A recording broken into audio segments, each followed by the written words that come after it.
High friend, back to my channel. আশা করি তোমার সবাই খুব ভালো আছো। তো তোমাদের ভালোবাসা আমিও খুব ভালো আছি।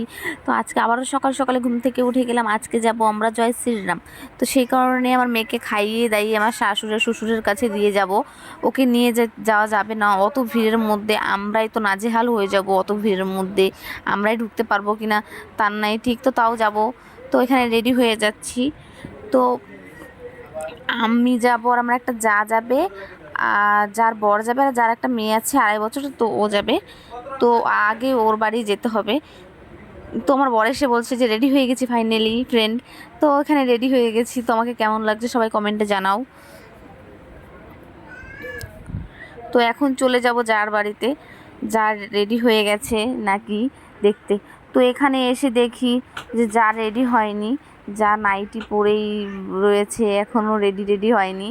তো ভিতরে গিয়ে দেখছি ওর মেয়ে শুয়ে আছে, ওর মেয়েকেও এখনও স্নান করায়নি। তো এসেছি 11টায়, রেডি হয়ে বেরাতে আমাদের 12টা বেজে গেছে। তো 12টার দিকে আমরা বেরিয়ে গেছি।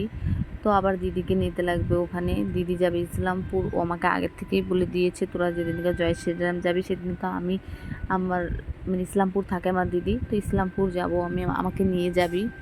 তো এসে দেখছি দিদি ভিডিও করছে এখানে, রিলস ভিডিও। তো আমাদেরকে দেখে হেসে দিয়েছে। তো ওর মেয়েকে আমার মা রেডি করিয়ে দিচ্ছিল। তো এখানে নিচে নিচে ব্যাগগুলো ছিল, ব্যাগগুলো আমার দিদি আমার বরকে দিল। আমার বর সব ব্যাগগুলো নিয়ে যেয়ে গাড়িতে রাখলো গাড়িতে। তো আমরা বেরিয়ে গেছি ফাইনালি যাওয়ার জন্য। প্রচুর রোদ ছিল। তো আমার দিদির মেয়েকে পাতলা ধরনের একটা জামা পরিয়ে দিয়েছিল এত রোদের মধ্যে। আর পিছনে আসছিল আমার যারা, আর আমরা আগে ছিলাম। তো এখানে রাস্তায় অনেক গাড়ি ছিল, জয় শ্রীরাম যাচ্ছিলো সবাই। তো এখানে অনেক ভিড় ছিল, তো অনেক আস্তে আস্তে গাড়ি চালাচ্ছিলাম।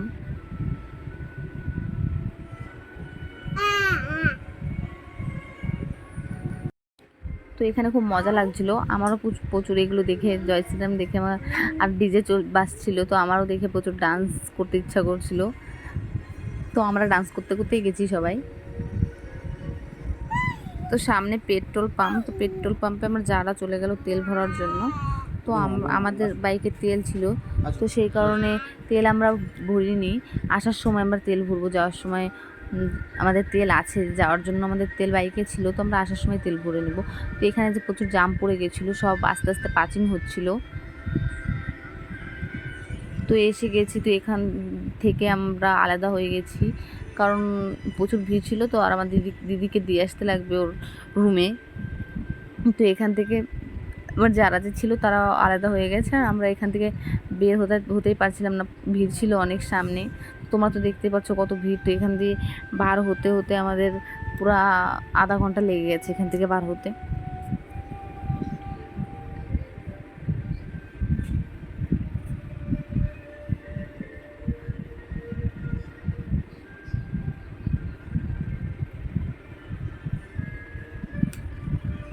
তো চলে আসলাম দিদির রুমে।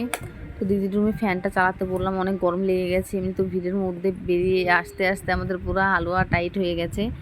তো এসে একটু দিদির রুমে একটু বসলাম।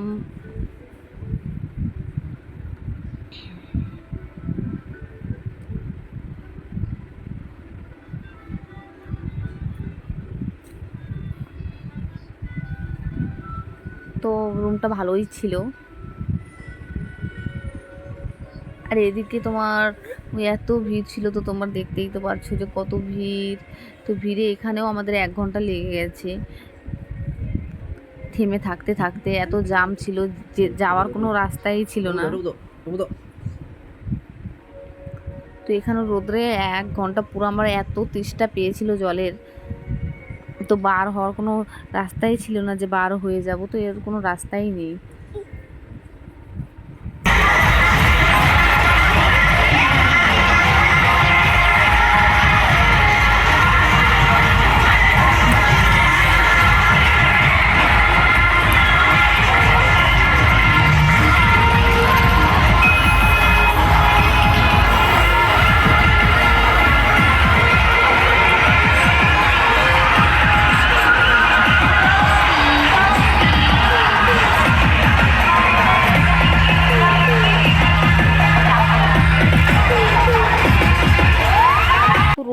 রোদে 1 ঘন্টা ধরে দাঁড়িয়ে থেকে জুস খেতে আসলাম, প্রচুর তেষ্টা পেয়েছিল। তো এখানেও আমাকে ম্যাঙ্গো জুস এনে দিল একটা, তো ওটাই খাচ্ছিলাম আমি। প্রচুর জলের তেষ্টা পেয়েছিল। তো আমরা বাড়ি চলে যাব, তো সেই জন্য এখানে পেট্রোল পাম্পে চলে আসলাম তেল ভরার জন্য, কারণ আমরা ঢুকতেই পারিনি, এত ভিড় ছিল। তো আমরা ওখান থেকে ঘুরে চলে আসলাম। তো ফাইনালি আমরা বাড়ি যাচ্ছি। অত রোদে আমরা ঘুরতেই পারিনি, সবাই এসেছে তোমার 4টে-5টার দিকে। তো আমরা চলে আসলাম তাড়াতাড়ি। আর মেয়েকে খাওয়াতে লাগবে, বাড়ি গিয়ে মেয়েকে থুয়ে এসেছি, মেয়েকে যদি নিয়ে আসতাম তো আর একটু টাইম থাকতে পারতাম। তো মেয়েকে নিয়ে আসিনি, ভালোই করেছে, আমরাই তো ঢুকতে পারিনি এত ভিড়ের মধ্যে। আর মেয়েকে নিয়ে আসলে যে কী হতো এই গরমের মধ্যে। তো বাড়ি যেতে পারলে আমি বাঁচি, এত গরমের মধ্যে মুখটা তো দেখেই মনে হচ্ছে জ্বলে গেছে পুরা। এই গরমের প্রচুর গরম ছিল, প্রচুর গরম, আর ভিড়ে রোদ্রে দাঁড়িয়ে থাকতে হচ্ছিলো, জাম ছিল প্রচুর। তো এখন মার বাড়ি যাবো আগে, মার তো চলে এসেছি মার বাড়িতে আগে, তো মার বাড়ির থেকে শ্বশুর বাড়ি যাব। তো দুজনে একটু বসে নিলাম। তো আমার বর তো সেলফি তোলার মতন পোজ দিচ্ছিল পাশে বসে।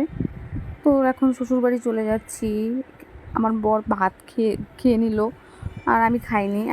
আমি বাড়ি গিয়ে ভাত খাবো। তো এসে দেখছি আমার মেয়ে খেলছে, খুব খুশি ছিল, ওর দাদুর পেটের উপরে চুম্মা দিচ্ছিল। তো মেয়েকে থুয়ে যে গেছি, তো দেখো আমার দিকে তাকাই না, আমার কথা মনেই পড়ে না। ও প্রচুর খুশি, ওর দাদু আর ওর ঠাকুমাকে ও খুবই ভালোবাসে।